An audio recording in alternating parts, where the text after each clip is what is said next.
الحمدللہ رب العالمین والصلاة والسلام علی سید الانبیاء والمرسلین اما بعد فاعوذ باللہ من الشیطان الرجیم بسم اللہ الرحمن الرحیم۔ قرب الہی، جب بندہ قریب سے رقیب ذات الہی کا قرب کہ وہ اسے دیکھ رہا ہے، یعنی جب بندہ قریب سے رقیب ذات الہی کا یہ قرب محسوس کرے کہ وہ اسے دیکھ رہا ہے، جیسا کہ فرمایا ہے اللہ تعالیٰ نے کہ اللہ تعالیٰ ہر چیز پہ نگاہ رکھے ہوئے ہے، وَقَانَ اللَّهُ عَلَىٰ كُلِّ شَيْءٍ رَقِيبًا، یا اسے جب سمیع، بصیر، علیم، قدیر، متکلم، حی کسی بھی صفات کے آئینے میں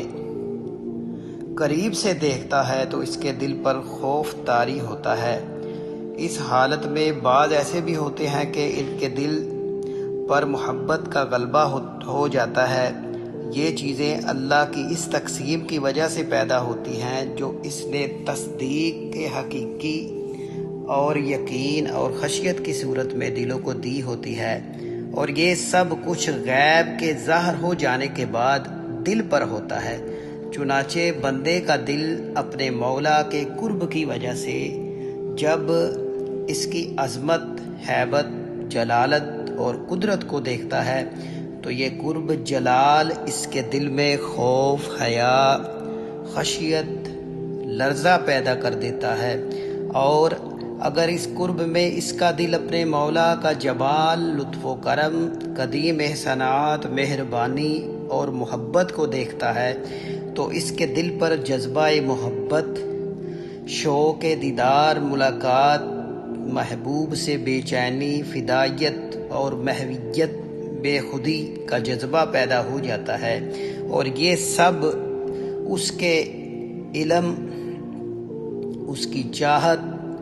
اس کی قدرت سے ہوتا ہے۔ اسے فنائے صفاتی بھی کہتے ہیں۔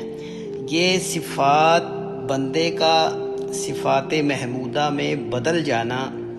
فنائے صفاتی یہ ہے کہ صفات بندے کا یا صفات نفسانی کا صفات محمودہ، یعنی جو اچھی صفات ہیں، اچھے احوال ہیں، اچھی کیفیات ہیں، ان میں بدل جانا فنائے نفس سے تعبیر کیا جاتا ہے۔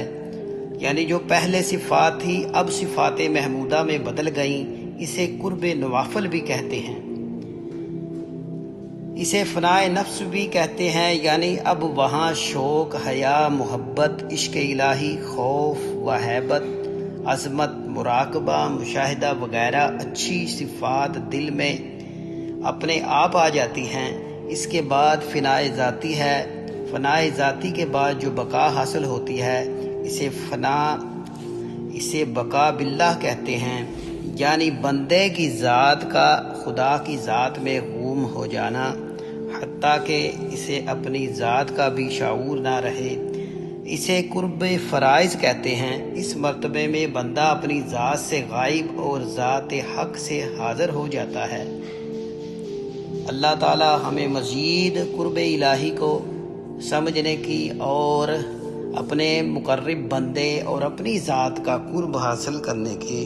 توفیق عطا فرمائیں۔ اسی ضمن میں حضور صلی اللہ علیہ وسلم جب ایک اپنے غلام سے، ایک اپنے صحابی سے خوش ہوتے ہیں تو فرماتے ہیں، مانگ، تو کیا مانگتا ہے؟ تو وہ عرض کرتے ہیں کہ یا رسول اللہ، میں جنت میں آپ کی رفاقت مانگتا ہوں، آپ کی معیت مانگتا ہوں۔ تو آپ صلی اللہ علیہ وسلم نے فرمایا، کثرت سجود سے میری مدد کر۔ اصل میں اس میں کثرت سجود کا مطلب یہ ہے کہ انسان سجدہ کرنے والوں میں سے ہو جائے۔ کثرت سجود کی وجہ سے قرب الہی میں اثر آئے گا۔ جب قرب الہی میں اثر آئے گا تو وہیں پہ حضور کی ذات بھی موجود ہوگی، جیسا کہ ہم نماز میں پڑھتے ہیں، التحیات للہ والصلوات والطیبات السلام علیکہ، یعنی ہم اللہ کی بارگاہ میں کھڑے ہو کے التحیات جب ہم اس کی بارگاہ میں پیش کر رہے ہوتے ہیں نماز کی حالت میں تو وہ تو اللہ کی عبادت ہے، لیکن قرب الہی کے ساتھ ساتھ قرب نبی بھی میسر آتا ہے، جس کی ظاہری صورت ظاہری زبان سے جو کلمات ادا ہوتے ہیں، جیسا کہ السلام علیکہ ایھا النبی، اسی لیے آپ نے اپنے غلام کو فرمایا کہ کثرت سجود سے میری مدد کرو۔ تو یہ اصل میں قرب الہی میں اللہ تعالی کے ساتھ ساتھ عالم ارواح بھی ادھر، اس میں عالم ارواح کا بھی دورہ جاری رہتا ہے، اور ساتھ ساتھ ارواح کے ساتھ بھی ملاقات ہوتی رہتی ہے۔ اور یہ قرب الہی کے ساتھ ساتھ جو بندہ جتنا اللہ سے قریب ہوگا اتنا وہ انبیاء اولیاء اللہ سے قریب ہوگا، جیسا کہ اللہ تعالیٰ قرآن پاک میں فرماتے ہیں کہ ہم انعام کی صورت میں انبیاء، شہداء، صالحین کی رفاقت عطا فرمائیں گے۔ حسن اولئک رفیقا، یہ اس کی ظاہری قرآن کی تفسیر میں یہ فرمایا گیا ہے کہ یہ رفاقت اصل میں قرب الہی سے ہی ملتی ہے۔ جب بندہ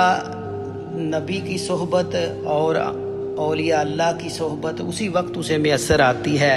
اور ان کا قرب اسی وقت میسر آتا ہے جب اسے اللہ تعالیٰ کا قرب میسر آ جائے۔ اور اللہ کا قرب اور اللہ کی پہچان کے بغیر اولیاء اللہ کی پہچان نہیں ہوتی، لہذا ہمیں اولیاء اللہ کے ساتھ منسلک ہونے کی کوشش کرنی چاہیے، اور اپنی ہر دعا میں، اپنے ہر کام میں، ہر عبادت میں ان کی صحبت اور معیت حاصل کرنی چاہیے، تاکہ اللہ تعالی ہمیں